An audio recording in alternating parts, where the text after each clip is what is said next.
Assalamualaikum, this is Abdurrauf. Welcome again our YouTube channel Guru of MCQs. अॼु असां सिंधी जा जेके आम सुवाल आहिनि उन्हनि जे बारे में डिस्कस कंदासीं। हीअ असांजो लेक्चर नंबर 8 आहे। असां पहिरियां 7 लेक्चर जेको आहे सिंधी जा आम सुवालनि जे बारे में असां रिकॉर्ड करे चुका आहियूं। अॼु असांजो पहिरियों सुवालु आहे त मां उहाई मारवी, इहो समीरा ज़रीन साहब जो लिखियलु आहे। ॿियों सुवालु आहे त मोहम्मद इस्माइल अरसानी जी आतम कहाणी सखर सही ॾींहुं, इहा मोहम्मद इस्माइल अरसानी साहब जी आतम कहाणी आहे।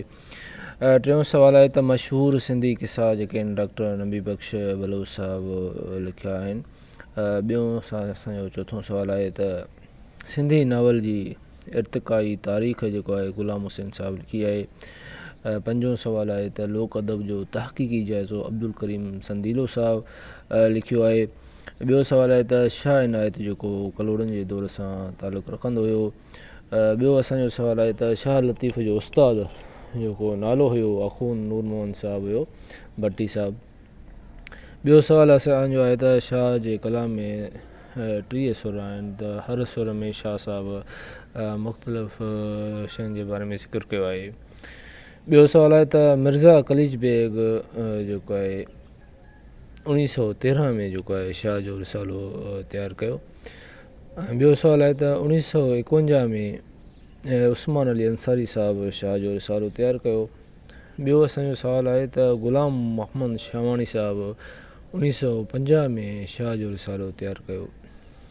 ॿियो असांजो सुवालु आहे त 1959 में अल्लामा क़ादी शाह जो रिसालो जेको आहे तरतीब ॾिनो।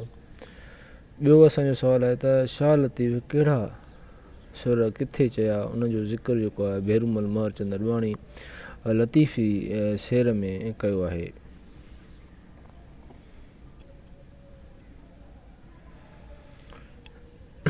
ॿियो असांजो सुवालु आहे त शाह जे ज़माने नादिर शाह सिंध ते का कई।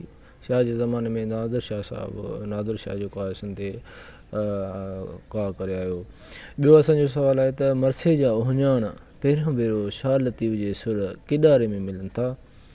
ॿियो असांजो सुवालु आहे त अबियात सिंधी बेतनि जो मजमूओ ख़वाजा ज़मान साहब जो लिखियलु आहे।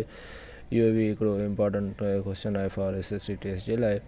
ॿियो सुवालु आहे त शाह लतीफ़ सिंध जा रोमनाई दास्तान ॻाया आहिनि।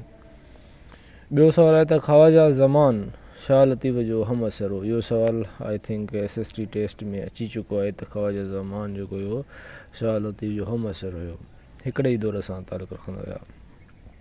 रूहल फ़क़ीर शाह इनायत झूक वारे जो मुरीद हुयो।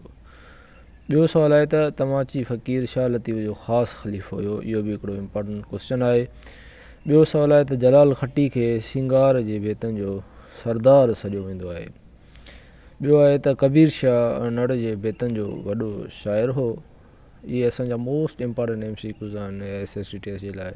असां पहिरियां तक़रीबन 500+ जेके आहिनि असां MCQs सिंधी आम सुवाल जेके आहिनि या रिकॉर्ड करे चुका आहियूं। इहो अॼु जेको असांजो 8हों लेक्चर आहे। ॿियो वधीक असां जेको आहे नेक्स्ट लेक्चर में असां जेके सिंधी जा अहम सुवाल हूंदा उन जे बारे में डिस्कस कंदासीं। ॿियो सुवालु आहे त मखदूम अब्दुर्रऊफ़ भट्टी साहब मौलूदनि जो वॾो शाइर हो। मखदूम अब्दुर्रऊफ़ भट्टी शाह लतीफ़ जो हम असर हुयो। इहो बि हिकिड़ो आम सुवालु आहे त शाह लतीफ़ जो हम असर हिकिड़ो असां पढ़ी आयासीं त ख़वाजा ज़मान साहब हुयो ऐं ॿियो अब्दुर्रऊफ़ भट्टी साहब ई आहे। मखदूम अब्दुर्रऊफ़ भट्टी साहब मदीने मुनवर में वफ़ात कई। ऐं ॿियो सुवालु असांजो आहे त मियां सरफराज़ कलोड़ो जेको आहे फ़ारसी ज़बान जो शाइर हो। मियां सरफराज़ कलोड़ो साहब मदह जो वॾो शाइर हुयो। ॿियो आहे असांजो पीरो खट्टी ऐं शाह इनायत जो हम असर हुयो। आख़िरी असांजो सुवालु आहे त सचल समस्त खे असां हफ़्ते ज़बान जो शाइर बि सॾियो वेंदो आहे।